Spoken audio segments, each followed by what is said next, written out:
You know, ever since the Titans game when Kyler Murray got bonked in the face by that snap, then suddenly walked off the field and went into the back, and everyone was like, "Where you going, Kyler? What are you doing?" And then people like me thought he was just taking a dump and then coming back out onto the field, and suddenly he has a foot injury all of a sudden. I've been getting vibes that this whole situation may be a little bit fishy, and while I don't have proof on that, I'm gonna explain to you why I think that today. Here's my theory. Now, Kyler Murray, after getting his foot slightly injured at the end of that Titans game, has missed the Indianapolis Colts game and the Green Bay Packers game with apparently a foot injury. The whole time he's been walking around in street clothes on the sidelines. He hasn't even been suiting up in pads. And Kyler Murray was a game time decision for the Packers game. So why now are we kind of getting the vibes that he may not play for the Cowboys game now? I mean, even right now at the time of me filming this video on Monday, the Monday before the Monday Night Football game against the Cowboys, his status is still up in the air. I never saw a single play where it looked like he had kind of twisted his ankle or hurt his foot in any way. He never got rolled up on. There was no indication of him being hurt on any play, and suddenly he's out for 3 to 4 weeks? I mean, let's take a look at the play in question right now. That is the one that apparently hurt him. Okay, so here's the play in question right here where the ball's gonna hit him in the face.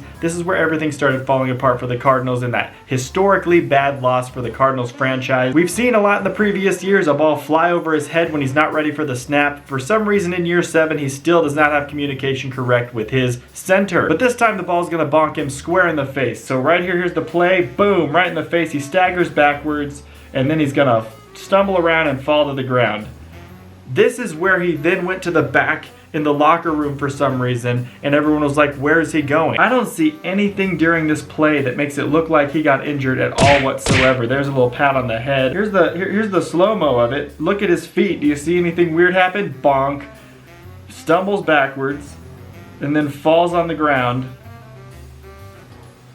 I don't see anything there. For the rest of this game, Kyler didn't really do much on the field. Brissett took over for a minute, and then Kyler kind of came in, and the team did absolutely nothing, going punt, punt, punt, punt, punt, horrible play after another. So Kyler really didn't have much time on the field following this embarrassing fumble. The Titans pretty much had the ball for the rest of this game as they made their crazy comeback. So I could be completely wrong about the play where he actually did tweak his foot, but to me, I didn't see a single play, and I am a physical therapist, where it looked like he in any way hurt his foot. And then the next week against the Colts, he doesn't suit up. Jacoby Brissett looks way better as a quarterback. He's throwing for way more passing yards. He's stepping up in the pocket. He's throwing the football. He's not just scrambling out there and relying on being the best athlete on the field in order to get him out of bad situations. Kyler's always been the best athlete on the field. He's no longer the best athlete on the field, and he can't bail himself out as much anymore. He may get to do that 2 or 3 plays a game, but it just does not happen anymore where you can just make amazing plays with your feet. We're never going to win a playoff game or a Super Bowl with a quarterback who can make a couple miraculous plays a game,